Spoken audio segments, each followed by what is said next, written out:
Chers téléspectateurs, chères téléspectatrices, bonsoir et bienvenue à votre rendez-vous hebdomadaire d'actualité Zoom sur que nous consacrons ce soir à la diplomatie. La tenue à Addis Abeba de la 37e session ordinaire de l'Union africaine a été marquée par la désignation à la tête de l'organisation panafricaine de son Excellence Mohamed Ould Cheikh El Ghazouani. Ce choix qui honore notre pays prouve, si besoin est, le capital de confiance et d'estime dont jouit le président de la République auprès de ses pairs africains, lesquels apprécient à sa juste valeur sa clairvoyance, sa sagesse et son poids politique et diplomatique sur la scène régionale, africaine et internationale. Cette décision intervient dans un contexte africain marqué au plan politique, économique et sécuritaire par des défis de taille, des défis économiques à titre d'exemple, mais aussi les défis de l'immigration, du terrorisme, les conflits armés, de la pauvreté et du changement climatique. Au cours de cette émission, nous aurons l'opportunité d'explorer en détail les initiatives et les plans du président de la République, Mohamed Ould Cheikh El Ghazouani. Nous analyserons également les défis auxquels il fera face et les partenariats régionaux et internationaux qu'il compte développer pour soutenir ses efforts. Pour répondre à nos questions, nous recevons sur notre plateau M. Ahmed Ould Sid Ahmed, ancien ministre des Affaires étrangères, Cheikh Ahmed Ould Zahaf, ancien ministre, ancien ambassadeur, M. Yahya Ngam, ancien ambassadeur, et M. Khan Mahmoud, responsable des relations extérieures du club diplomatique de Nouakchott. Merci, messieurs les invités. Merci pour avoir répondu favorablement à notre invitation. Et pour commencer, quelles sont les priorités du président de la République dont il a fait mention dans son discours à Addis Abeba? Merci bien. Merci de l'invitation pour participer à cette émission consacrée à un événement majeur de la diplomatie mauritanienne et un événement majeur également dans la vie politique du pays et dans celle de l'Union africaine. Monsieur le Président de la République donc, a été élu président de l'Union africaine pour l'année en cours. Cette élection a eu lieu suite à un consensus au niveau du groupe de l'Afrique du Nord, de l'Union africaine, et évidemment suite à un consensus général au niveau de la conférence des chefs d'État et de gouvernement. S'agissant des priorités, dans l'état actuel des choses, je serais tenté de dire que tout est prioritaire. Tant les problèmes la situation est inquiétante sur tous les plans. Mais évidemment, il faut établir un ordre de priorité. Et le président de la République, dans son discours, a esquissé une feuille de route qui guidera son action à la tête de l'Union africaine. En tête de ces questions vient le règlement des différends. Vous savez que sans stabilité, sans paix, sans sécurité, il n'y a pas de développement et il n'y a pas d'évolution des pays. Donc ça, c'est une priorité absolue. La deuxième priorité est de travailler à conforter la position et la place de l'Union africaine dans le monde. Vous savez que maintenant, le continent africain a un siège au groupe des 20. Il y a aussi, et ça c'est un très vieux dossier aux Nations Unies, il y a la demande africaine de disposer d'un siège permanent au Conseil de sécurité. Et je crois comprendre qu'il y a une évolution dans ce dossier et ce sera évidemment l'une des préoccupations de M. le Président. Évidemment, après viennent tous les problèmes qui sont communs un peu au continent. La nécessité d'une bonne gouvernance, si bien politique qu'économique, et le renforcement de la solidarité entre les États. C'est pas que nous abordons, je crois, ces problèmes les uns après les autres. Monsieur Gam. Oui.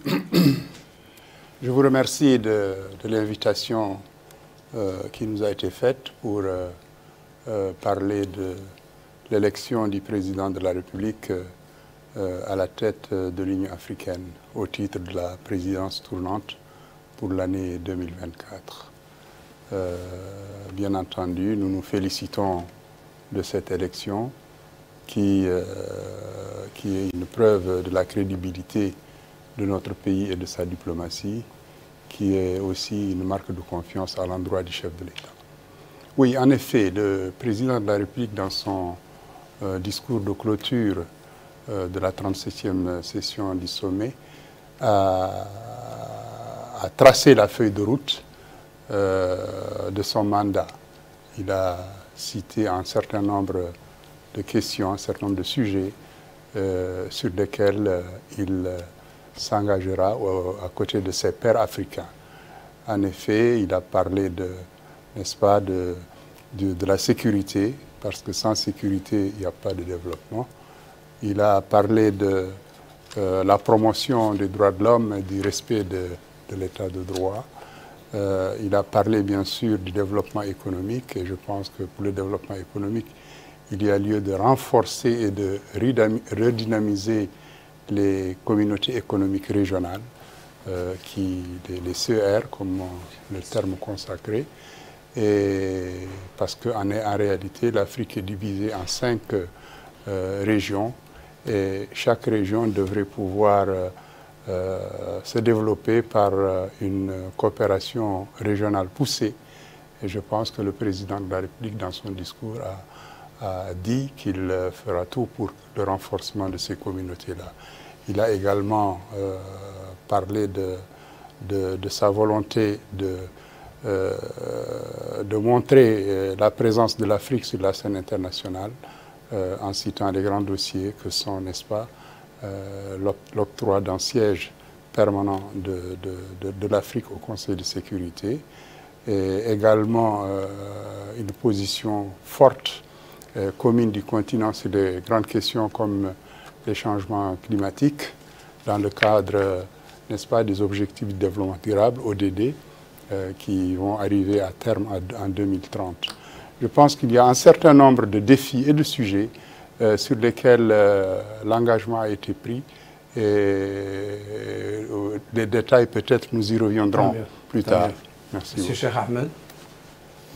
Bon, j'aimerais bien vous entendre sur cette question, les priorités du président de façon brève. Bien, merci pour l'invitation.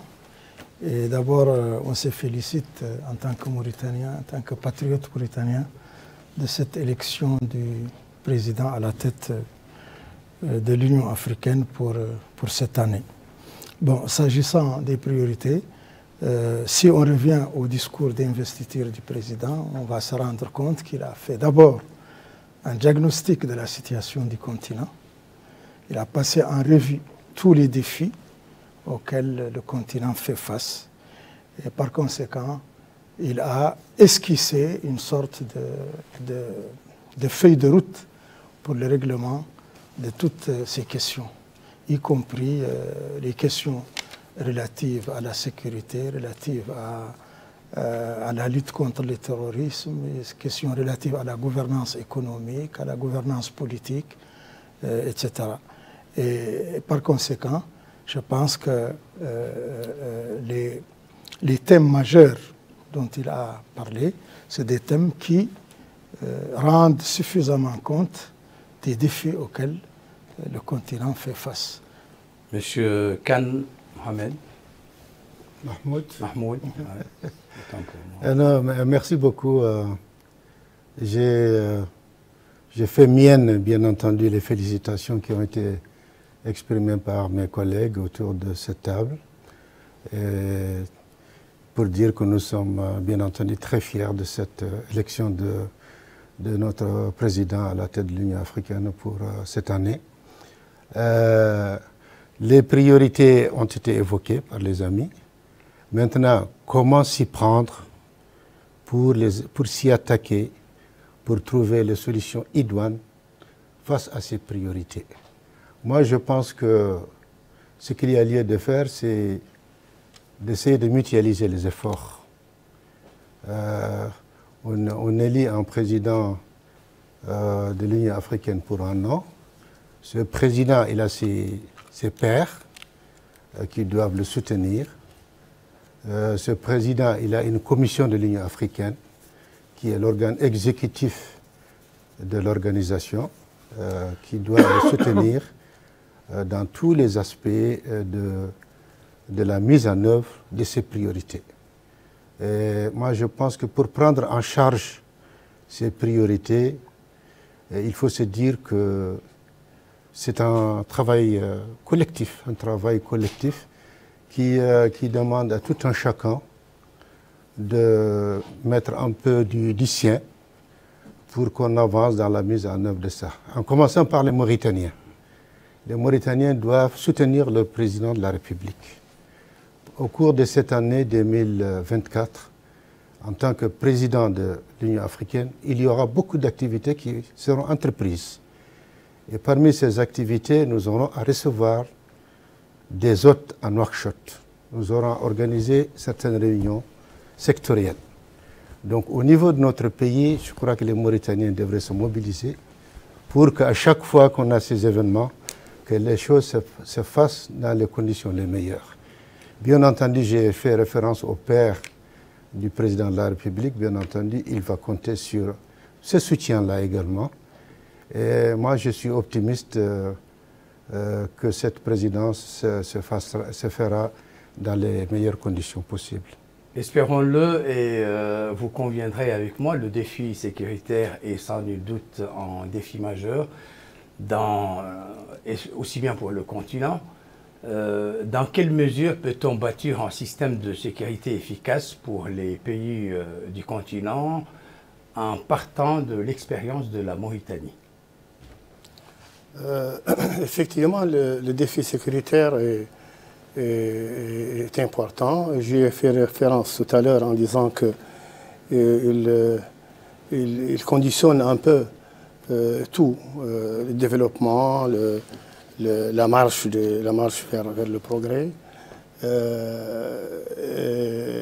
La meilleure manière de l'aborder, vous avez fait référence à l'expérience de la Mauritanie. Effectivement, cette expérience est citée dans les milieux spécialisés comme une approche multisectorielle qui a donné ses fruits. Et nous avons au niveau, permettez-moi de parler un peu du club diplomatique de Nouakchott et de l'académie diplomatique. Nous avons à plusieurs reprises, au niveau de l'académie, au niveau du club, organisé des ateliers autour de cette approche mauritanienne. Et je crois comprendre que certains pays se sont inspirés aussi de cette expérience.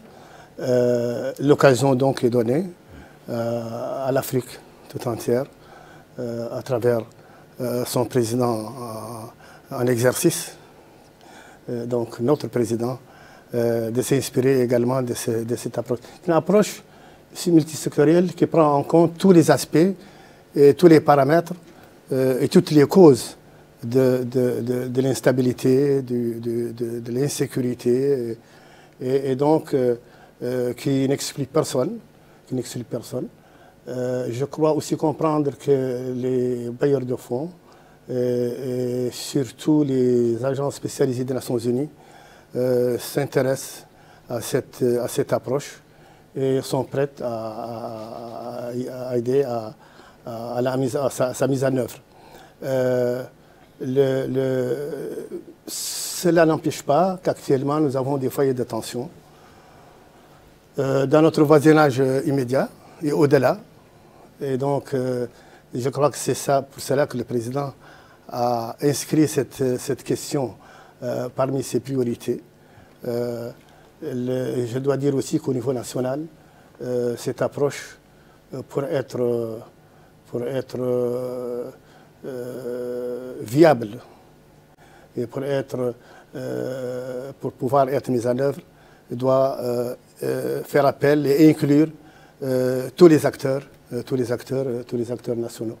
Je ne m'étendrai pas sur les différentes phases au niveau national de cette approche, mais je crois que dans tous les États africains aujourd'hui, où tous les États africains sentent le besoin d'assurer un climat de stabilité, sans lequel il n'y a pas de développement, sans lequel il n'y a pas de démocratie, sans lequel il n'y a pas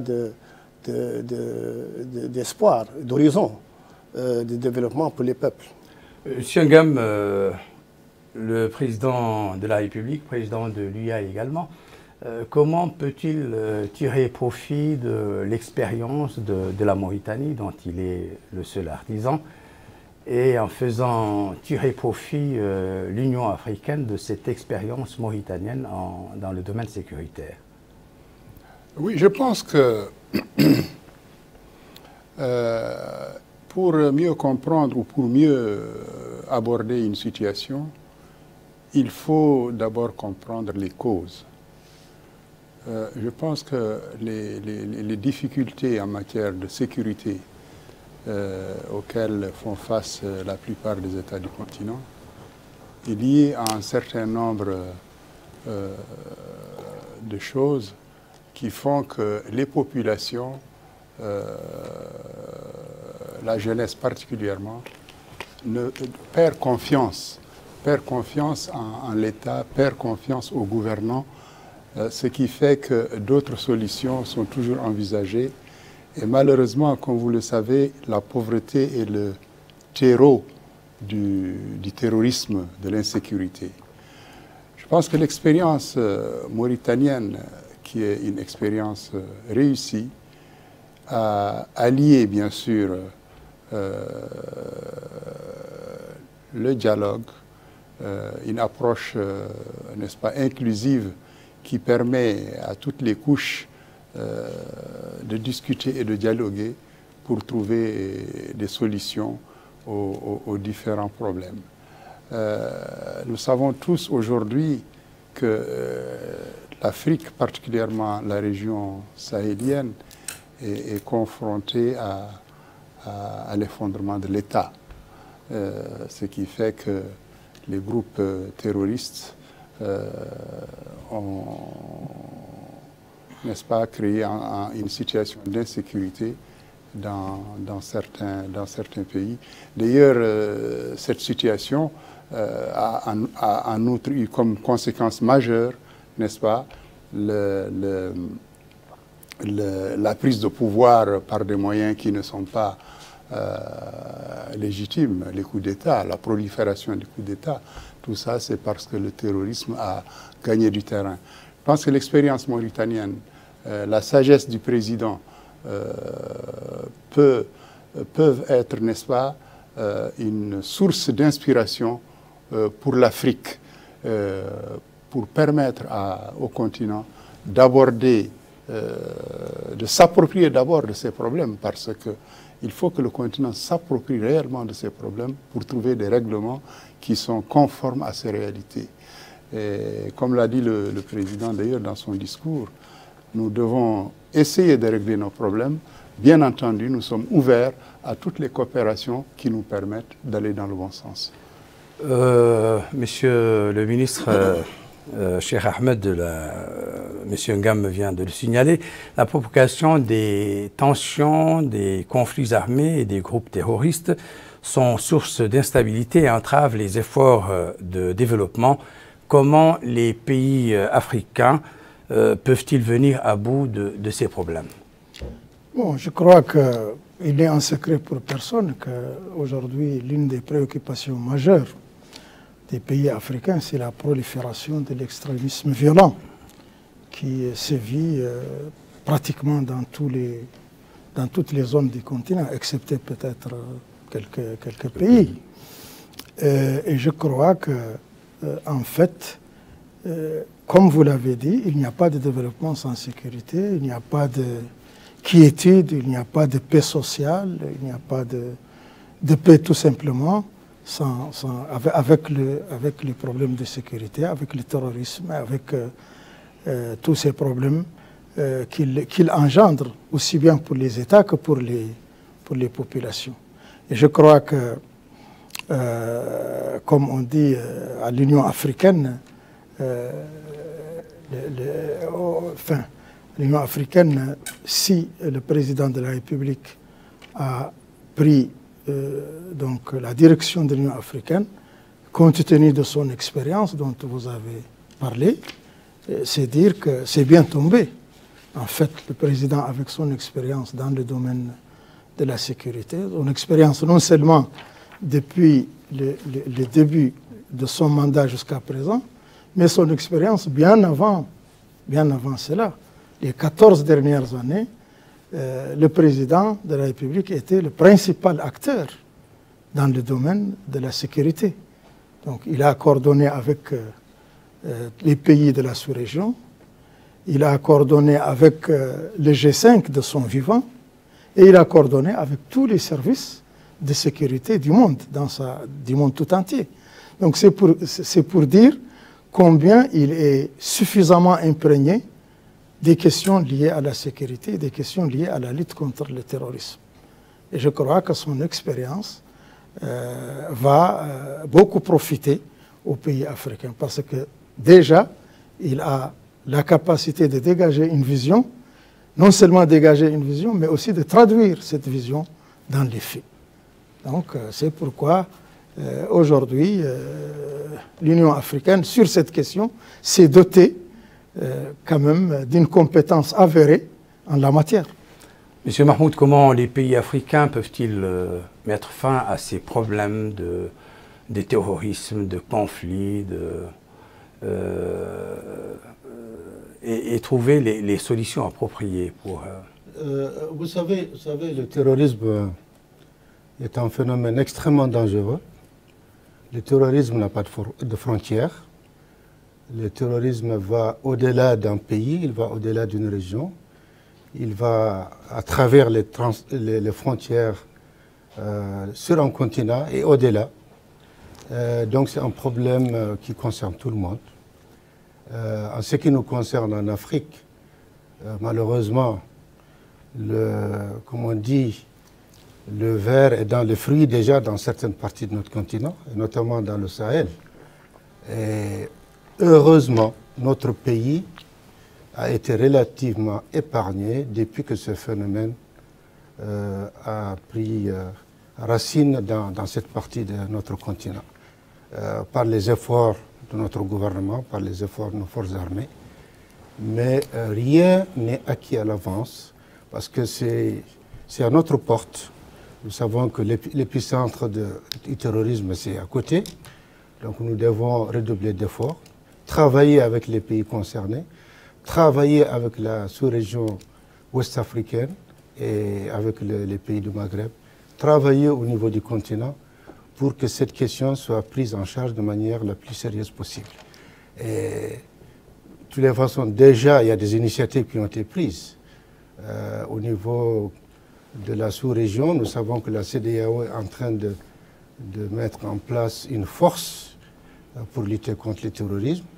Cette force se fait beaucoup attendre parce qu'on en parle depuis plusieurs années. Mais je pense que récemment, il y a eu quand même un regain d'intérêt par rapport à ça.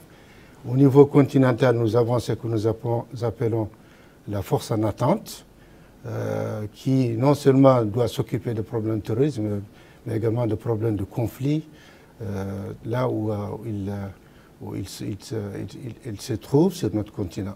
Donc c'est pour dire tout simplement qu'il faut là un effort collectif. Il faut qu'au niveau de notre continent, que tout soit fait pour qu'ensemble, on travaille à nous attaquer à ce phénomène et bien entendu en partenariat avec le reste du monde. Parce que le problème de paix et de sécurité, c'est des problèmes du monde. Et comme vous le savez, le Conseil de sécurité est l'organe des Nations Unies, le premier à être responsable des questions de paix et de sécurité.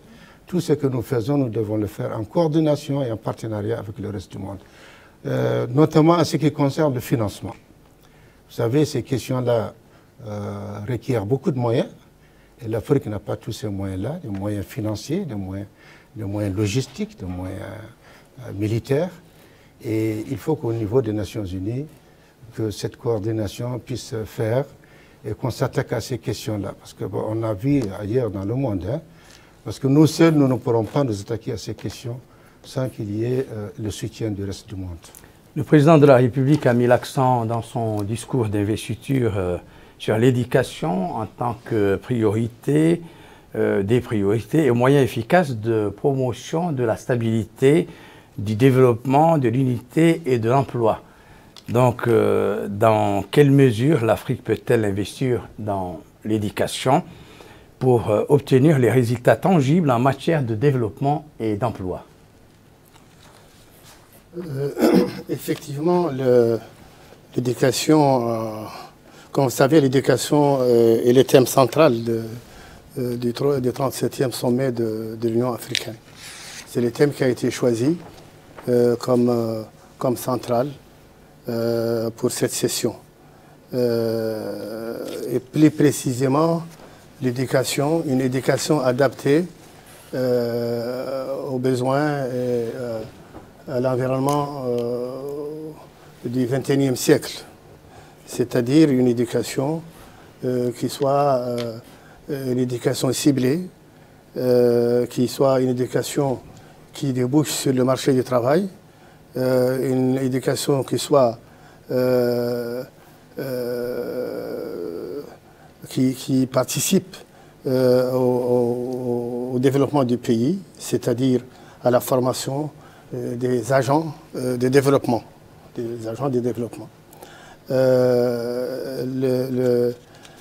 il se trouve que, et c'est peut-être pas un hasard, mais c'est la réalité, que depuis pratiquement une année, le président de la République a lancé l'idée de l'école républicaine. C'est-à-dire quoi? C'est-à-dire réactiver l'ascenseur social, réactiver l'égalité, réactiver l'égalité des chances, réactiver la formation des élèves, enfin, oui, la formation des élèves, l'enseignement orienté vers la citoyenneté. Et donc voilà que l'Union africaine a repris à son tour ce thème. En fait, je ne dirais pas un slogan, parce que c'est plus qu'un slogan. C'est un thème, c'est une lame de fond. Comme j'ai dit tout à l'heure que la sécurité conditionne tout, l'éducation également conditionne tout. Si vous formez des citoyens, si vous formez des citoyens dans l'esprit qu'ils appartiennent à un pays, dans l'esprit qu'ils font partie de la collectivité nationale, vous posez la fondation d'un État moderne, d'un État qui se développe, d'un État qui donne les chances à tous ses citoyens, les mêmes chances. Et je crois que l'expérience est là, que les pays qui ont investi dans l'éducation sont à la pointe du développement actuellement. Les pays sans ressources qui ont investi et qui ont misé sur l'éducation, sur la formation des cadres, sont aujourd'hui à la pointe et sont sollicités justement pour leur expérience par les autres pays. Monsieur Ngam, en matière d'éducation toujours, le président de la République a dit, ou du moins regretté, que 17% des jeunes du continent ne soient pas scolarisés à l'école primaire et que 75% de nos jeunes du secondaire ne soient pas à mesure de posséder des compétences à ce stade. Quelle solution à ces problèmes? Oui, malheureusement, ces chiffres donnent froid au dos et inquiètent. Mais je pense que le soubassement qui permet à un pays de se développer, c'est une bonne éducation. Nous avons besoin, n'est-ce pas, d'une généralisation de l'éducation, mais nous avons surtout besoin d'une éducation de qualité. Vous savez, dans l'agenda 2063 de l'Union africaine, les femmes et les jeunes sont l'un des sujets les plus importants. Et je pense que pour autonomiser les jeunes et les femmes, la chose la plus facile, c'est d'abord de les former. Et comment les former? C'est en ayant une éducation de qualité, une éducation adéquate au développement, c'est-à-dire une éducation orientée vers les filières qui permettent, n'est-ce pas, de sortir de la pauvreté. Et comme l'a dit le ministre Ahmed Sid Ahmed, certains pays qui sont aujourd'hui parmi les pays les plus développés ont misé sur l'éducation sans aucune ressource naturelle. Et c'est grâce à l'éducation que ces pays-là sont aujourd'hui développés. L'Afrique a besoin, n'est-ce pas, de toute sa jeunesse pour pouvoir avancer.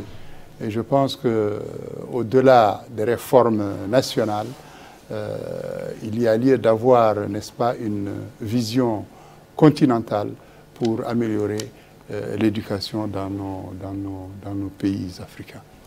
Monsieur Cheikh Ahmed, le président, dans son discours, a également évoqué l'agenda, ou du moins la construction de l'agenda 2063. Que prévoit cet agenda? Bien, bon, je crois que cet agenda... Si également vous avez quelque chose à ajouter sur les questions que j'ai adressées à vos collègues. Bon, je crois que... enfin, on est d'accord que sur le plan stratégique, l'éducation revêt une importance de taille. Parce qu'en fait, l'Afrique n'a pas d'avenir si l'éducation de ses enfants n'est pas faite et n'est pas bien faite. Ensuite, il faut une éducation qui dote l'Afrique de deux choses. Premièrement, la citoyenneté, l'appartenance citoyenne aux pays africains et à l'Afrique tout entière. Et ensuite, doter l'Afrique de compétences avérées pour le développement économique et social. Je crois que c'est très important. Donc je crois que le président a vu juste en mettant l'éducation en avant.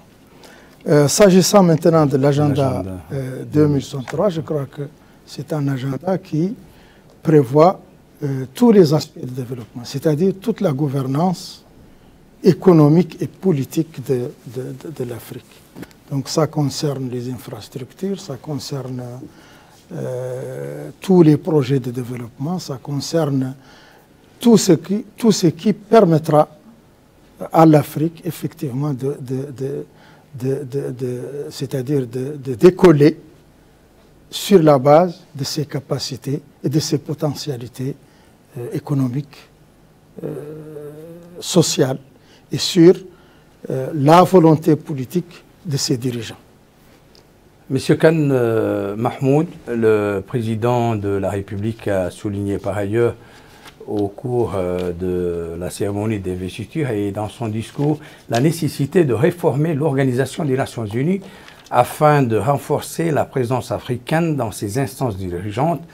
Cela, est-ce que vous paraît très utile? Je vais revenir un peu sur ce qui a été dit pour corroborer les propos qui ont été soulignés, dits par mes collègues sur l'éducation.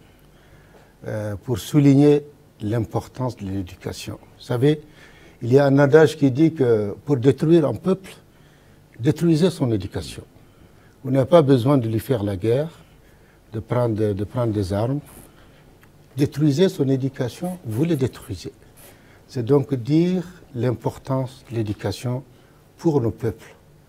Et moi, je pense qu'il faut, comme les collègues l'ont dit, qu'il y ait non seulement une éducation de masse, mais également une éducation de qualité. Malheureusement, la tendance aujourd'hui, c'est une éducation un peu au rabais. On l'a constaté dans beaucoup de nos pays. Et il faut donc franchement qu'on s'y attaque avec beaucoup plus de sérieux pour que cette éducation soit améliorée, pour que les générations futures soient mieux éduquées et qu'elles prennent la relève en ayant toutes les compétences requises pour diriger les générations futures.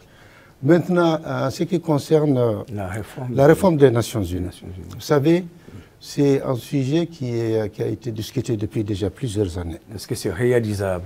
Au niveau, il s'agit notamment de voir dans quelle mesure l'Afrique peut être mieux représentée au niveau du Conseil de sécurité. Vous le savez, le Conseil de sécurité, c'est l'organe principal des Nations Unies qui s'occupe des questions de paix, de sécurité, et qui a 15 membres. L'Afrique a 3 membres au sein de ce Conseil de sécurité. C'est le vieux système des Nations Unies. Donc il y a nécessité de réformer ce système des Nations Unies pour prendre en compte l'importance de l'Afrique aujourd'hui. L'Afrique aujourd'hui a 54 États membres des Nations Unies. Donc c'est près du tiers. C'est près du tiers des membres des Nations Unies. Jusqu'à présent, l'Afrique a 3 membres non permanents. Donc la revendication actuelle, c'est de faire en sorte que l'Afrique puisse même avoir un siège permanent au sein du Conseil de sécurité des Nations Unies. Les discussions sont en cours. Comment le faire? Est-ce qu'il faut choisir un pays ou 2 pays africains importants sur le plan économique, sur le plan de la démographie, et en faire des pays membres permanents du Conseil de sécurité? Ou est-ce qu'il faut peut-être envisager que l'Union africaine puisse jouer ce rôle-là pour représenter le continent africain au sein du Conseil de sécurité? Vous savez, déjà au niveau du G20, l'Afrique, à travers l'Union africaine, est membre du G20. Pourquoi pas le Conseil de sécurité? Donc c'est un débat qui est en cours et c'est une revendication légitime. Il faut la poursuivre. Il faut essayer de faire en sorte qu'elle aboutisse dans les meilleurs délais possibles. Parce que l'Afrique ne peut pas rester en reste par rapport au reste de la communauté internationale, notamment en ce qui concerne les grandes questions qui concernent le monde. Donc c'est un agenda qu'il faut poursuivre. Et bien entendu, le travail qui a été déjà fait, il faut bâtir sur ce travail et avancer vers des solutions par rapport à cette question-là. L'Afrique, a noté le président dans son discours d'investiture, est confrontée à un étrange paradoxe qui se traduit par l'existence de ressources humaines jeunes, la possession de ressources naturelles inépuisables et sa réalité concrète marquée par la pauvreté et la vulnérabilité. Comment remédier à cette situation? Oui, effectivement, un grand paradoxe, c'est que un pourcentage important de ressources dans le monde se trouve en Afrique. Il n'y a pas une ressource minérale, il n'y a pas une ressource, relative à l'eau, il n'y a pas une ressource relative au vent et au soleil pour la production d'électricité qui ne se trouve en abondance en Afrique. Et pourtant l'Afrique traîne des pieds. L'Afrique compte le taux le plus élevé de pauvreté. L'Afrique a du mal à assurer un développement et un niveau de vie qui puisse soutenir la comparaison avec les autres pays. Moi, je crois que le problème essentiel, c'est la bonne gouvernance. Pas le problème essentiel. Le problème essentiel, c'est le manque de bonne gouvernance. Et quand vous voyez, par exemple, quand vous faites une comparaison avec les différentes parties de l'Afrique, la partie où il y a une gouvernance comparativement bonne, comparativement avec les autres régions du monde. Vous avez une gestion saine des ressources et vous avez aussi, c'est prouvé, on peut le constater, vous avez moins de problèmes liés à la pauvreté, liés à l'inégalité. Quand vous prenez l'Afrique australe, par exemple, quand vous comparez l'Afrique australe aux autres parties du continent, vous voyez tout de suite que quand il y a bonne gouvernance, la bonne gouvernance chasse l'instabilité, chasse les inégalités qui sont source de problèmes et ce qu'on voit chaque jour.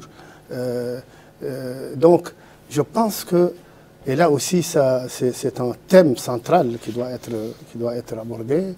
La bonne gouvernance, quand je parle de bonne gouvernance, je ne parle pas seulement de la bonne gouvernance politique, c'est-à-dire le respect des institutions, la bonne gouvernance économique, c'est-à-dire une gestion saine des ressources, la bonne gouvernance sociale, c'est-à-dire l'égalité des chances entre les citoyens.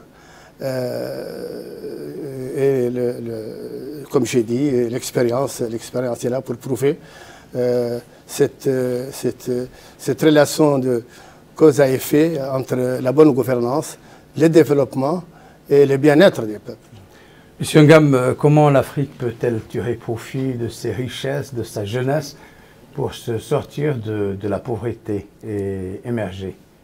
Oui, avant de répondre à cette question, je voudrais juste dire un ou deux mots sur la réforme du système international.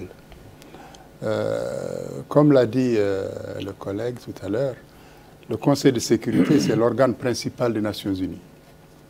Toutes les grandes décisions relatives à la paix et à la sécurité du monde se prennent au niveau de ce Conseil. Près de 80% des questions qui sont étudiées par le Conseil concernent l'Afrique. Il n'y a donc pas de raison que l'Afrique ne puisse pas participer à la prise de décision pour les questions qui la concernent. Il est vrai que nous sommes aujourd'hui, tout le monde le sait, nous sommes confrontés à ce qu'on appelle la crise du multilatéralisme. Les gens ne croient plus au système international. Mais je pense que c'est un mal nécessaire. S'il y a des évolutions qui se font, chacun y trouvera son compte. Mieux vaut avoir ces institutions-là que de ne pas avoir quelque chose. Je pense maintenant, par rapport à la question que vous venez de poser, l'Afrique, effectivement, regorge de richesses. Nous sommes le continent, peut-être pas le plus riche, mais en tout cas l'un des continents les plus riches. Nous avons toutes les richesses qui peuvent être tirées du sous-sol existent en Afrique. Le problème majeur, je pense que c'est là, nous revenons à l'éducation. Il faut d'abord avoir des gens formés pour travailler n'est-ce pas, à la valorisation de ces richesses. Mais également, je pense que nous avons besoin d'avoir des institutions qui respectent un certain nombre de règles, particulièrement la bonne gouvernance, la responsabilité et la bonne gestion. Il n'y a pas de raison que des pays riches ne se développent pas. Leurs richesses sont exploitées par d'autres pays au détriment de leur jeunesse et de leur population. Je pense qu'il y a une prise de conscience nécessaire et, bien entendu, le responsable premier, c'est l'État. L'Afrique doit d'abord mutualiser ses efforts pour faire face à ce qu'on appellerait la crise de la mauvaise gouvernance, parce que moi je considère que c'est une crise. s'il y a une bonne gouvernance au niveau continental, chacun y trouvera son compte. Ce sera d'ailleurs la meilleure façon de mettre fin au conflit. Ce sera la meilleure façon de préserver nos États du terrorisme et de l'insécurité. À mon avis, je pense que, comme l'a dit le ministre Ahmed Sid Ahmed, il y a des exemples, et ces exemples-là devaient inspirer la majorité, sinon tout le continent, pour pouvoir aller de l'avant et profiter de ces richesses, et aussi avoir un développement en adéquation avec ses aspirations.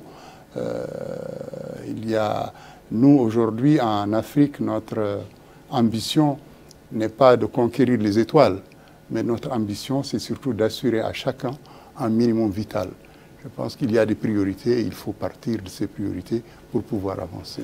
Monsieur le ministre, un mot peut-être sur la réforme de l'Organisation des Nations Unies et un autre mot peut-être sur ce paradoxe évoqué par le président de la République par rapport de ce continent qui a toutes les richesses qu'il faut et qui malgré ça reste dans les conflits, la pauvreté. Par rapport au système des Nations Unies, je pense comme les collègues l'ont dit, tout le mal réside dans la crise du multilatéralisme.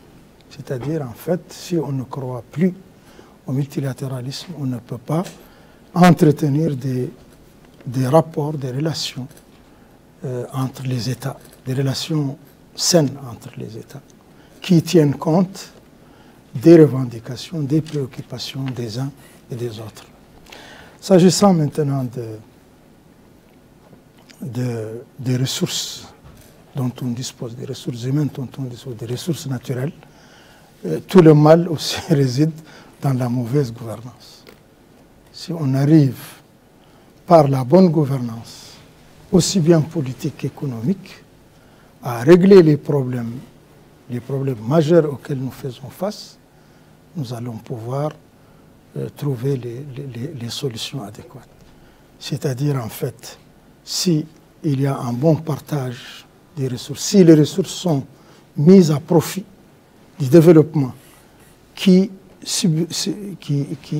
règle les besoins, qui vient à bout des besoins des populations, on n'aura plus de conflits en fait entre les États et on n'aura plus de conflits internes au sein des différents pays africains.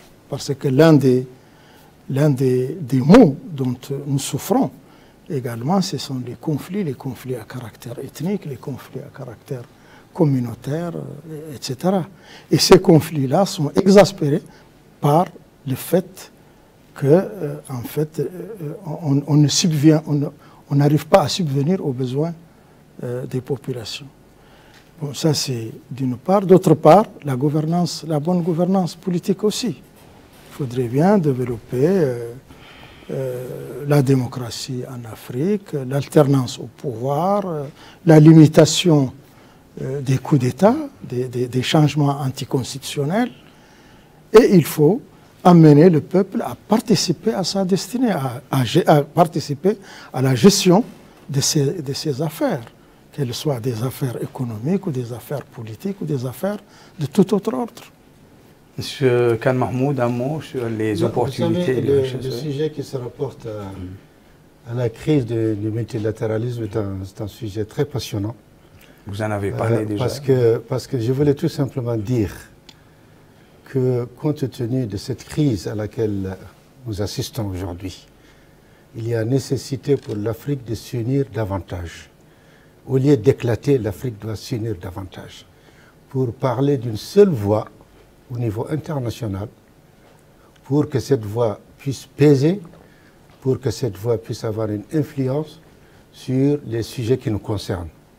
On ne va pas, par exemple, avoir un conflit en Afrique, qu'un membre permanent du Conseil de sécurité dise non, voilà ce qu'il y a lieu de faire, alors que c'est l'Afrique qui devrait pouvoir avoir la décision sur les questions qui la concernent. Donc, l'Afrique devrait s'unir davantage et éviter qu'elle s'éclate, parce qu'aujourd'hui, on assiste quand même à une tendance assez dangereuse dans certaines parties de l'Afrique, où on assiste cette tendance qui au lieu d'aller vers l'intégration plus poussée de l'Afrique, on va un peu vers l'éclatement de l'Afrique.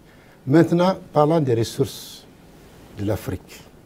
Tout le monde dit que l'Afrique est le continent du futur, parce que nous avons beaucoup de ressources, des ressources du sous-sol, des ressources qui sont au-dessus de la terre. Nous avons l'eau, nous avons des forêts, nous avons tout ce qu'il faut pour se développer. Mais malheureusement, où vont ces ressources-là? Je crois qu'après plus de 60 ans d'indépendance pour la plupart des pays africains, il y a lieu de se dire qu'il est devenu nécessaire que l'Afrique aille vers son industrialisation. On ne va pas quand même prendre notre cacao au Ghana, en Côte d'Ivoire, et on continue à acheter du chocolat français, du chocolat suisse. Et il est temps qu'on commence à transformer nos produits. Il est temps qu'on transforme nos ressources minières. Et je crois que c'est la seule solution qui pourrait permettre à l'Afrique de se développer davantage et d'aller de l'avant. Il ne faut pas qu'on continue à tourner en rond, à être des producteurs de matières premières et de consommateurs de produits finis qui viennent d'ailleurs, et en utilisant nos propres matières premières. L'autre grand défi du continent évoqué par le président de la République est l'émigration des jeunes du continent suite au chômage et à l'absence d'opportunités de formation qualifiante. Comment le continent peut-il mettre fin à cette saignée qui vide les pays de leur jeunesse? Effectivement, c'est un problème qui est posé dans certains pays. Et avant de répondre à votre question, je voudrais juste dire un mot de la réforme du système des Nations Unies. Vous savez, il y a effectivement une crise du multilatéralisme. Et les Nations Unies sont accusées de tous les péchés d'Israël. Et parlant d'Israël, justement, je pense que nous ne pouvons pas... je ne sais pas si vous aviez l'intention de poser une question là-dessus, mais nous ne pouvons pas ne pas parler de ce qui se passe à Gaza et de l'agression caractérisée d'Israël contre... Je crois savoir qu'Israël a essayé de nouveau, pendant ce sommet, de s'infiltrer dans les couloirs. Et le président était très ferme là-dessus. Et donc, c'était un refus catégorique pendant qu'Israël tendait de tuer enfants, femmes, vieillards à Gaza et de faire un blocus sur Gaza. Et il est inconcevable. Et nous avons tous entendu le discours du Premier ministre palestinien. Un discours pathétique, discours qui a traduit en termes vraiment très forts la solidarité entre le continent africain et les Palestiniens. Il y a unanimité. Nous ne pouvons pas ne pas saluer aussi l'initiative de l'Afrique du Sud. Je crois savoir qu'aujourd'hui a commencé à la CIJ, les plaidoiries, ont commencé les plaidoiries sur le fond de la question de Palestine. Ceci est une parenthèse quand même qui n'est pas... Et je rappelle que c'est quand même la position officielle de l'État mauritanien. Tout à fait, tout à fait. Une position à maintes fois réitérée, et fortement et au plus haut niveau. Maintenant, pour ce qui est de l'immigration, nous revenons encore à la bonne gouvernance. Parce que qu'est-ce qui fait que des jeunes s'embarquent sur en fait, moi je pense qu'au moment où ils quittent leur pays, 90% d'eux ne sont pas sûrs d'atteindre leur destination. Et quand vous voyez ces embarcations qu'on ne voit même pas, on ne voit plus l'embarcation, tellement elle est bondée de jeunes, de femmes et d'enfants. Et je crois là aussi le président a eu un mot très fort dans son discours. Quand il a dit en arabe, « Yahazou fi nafsi ». C'est l'amertume. C'est le paroxysme de l'amertume. Et je crois que c'est du fond de cœur qu'il a prononcé ce mot. Mais si on veut être objectif et si on veut remonter à la cause, aux causes de ce phénomène, il faut voir les conditions dans lesquelles ces pays, il faut voir les horizons qui sont ouverts pour ces pays, pour ces jeunes dans leur pays. Là aussi, je crois qu'on revient à la bonne gouvernance, on revient à la ministre Cheikh Ahmed tout à l'heure a parlé de la distribution des revenus, à la distribution des richesses. Et je crois que c'est évidemment le problème est traité à plusieurs niveaux. Il faut d'abord parler au plus pressé actuellement. Mais il faut en même temps mettre en œuvre les solutions qui relèvent des politiques nationales. Parce que n'oublions pas que l'Union africaine est un ensemble d'États qui ont des politiques nationales, qui ont des priorités, qui ont un historique, qui ont des relations avec le reste du monde. Donc, on cherche toujours le plus petit dénominateur commun. Mais je crois que les gens sont aujourd'hui conscients du fait que commencer d'abord à balayer devant sa caste, commencer d'abord à adopter les politiques qui sont de nature à fixer les gens, qui sont de nature à créer un climat ou à créer un environnement dans lequel les gens peuvent s'épanouir et avoir les mêmes chances. Monsieur Ngam, je rappelle d'abord qu'il nous reste 3 à 4 minutes. Le temps est parti à cette émission touche à sa fin. J'aimerais donc à chacun d'entre vous donner l'occasion de dire un mot sur ce phénomène de l'émigration, des gens qui s'en vont sans certitude vers une destination, des candidats au suicide collectif. Oui, la question de l'immigration est pathétique. Parce que voir des jeunes quitter leur pays pour se lancer vers l'inconnu, c'est parce que ces jeunes-là estiment qu'il n'y a pas de perspective. Je pense effectivement que les politiques nationales et continentales devraient prendre en compte ce phénomène. D'abord, on revient toujours à l'adéquation de la formation, n'est-ce pas, au travail. Il y a beaucoup d'activités qui peuvent retenir ces jeunes. Je pense par exemple à l'agriculture. S'il y a des investissements assez solides, assez consistants, s'il y a des projets innovants pour retenir ces jeunes, je ne suis pas certain que ces jeunes vont choisir le chemin de la Méditerranée ou de l'océan Atlantique pour aller vers l'Occident. Il y a beaucoup de choses à dire, mais malheureusement, le temps qui nous reste est très court. Ces questions de migration, ces questions de droits de l'homme, ces questions de développement durable, d'ailleurs le président l'a souligné en parlant de l'importance de l'hydrogène vert, ce sont toutes ces questions-là qui figurent dans l'agenda 2063. Je pense que si l'Afrique arrive à mettre en œuvre, à accélérer, n'est-ce pas, la réalisation de cet agenda, la réalisation des aspirations contenues dans cet agenda, l'Afrique ne s'en portera que mieux et on aura un continent où il fera bon vivre et où nos jeunes, nos moins jeunes, ne partiront plus à l'aventure. Monsieur Cheikh Ahmed. Bien, bon, je pense que la question de l'immigration, comme Douane Ahmed l'a dit, nous ramène à la bonne gouvernance. Ça, c'est d'une part. D'autre part, j'espère en conclusion qu'avec donc, le président de la République, Mohamed El-Cheikh Ghazouani, que ce mandat lui permettra de jeter les bases pour des solutions aux problèmes du continent. En particulier, limiter autant que se peut la marginalisation des populations africaines, et en particulier des forces vives de l'Afrique. Lutter contre le populisme qui sévit malheureusement dans le continent, et lutter contre la gabegie et la corruption dans le continent.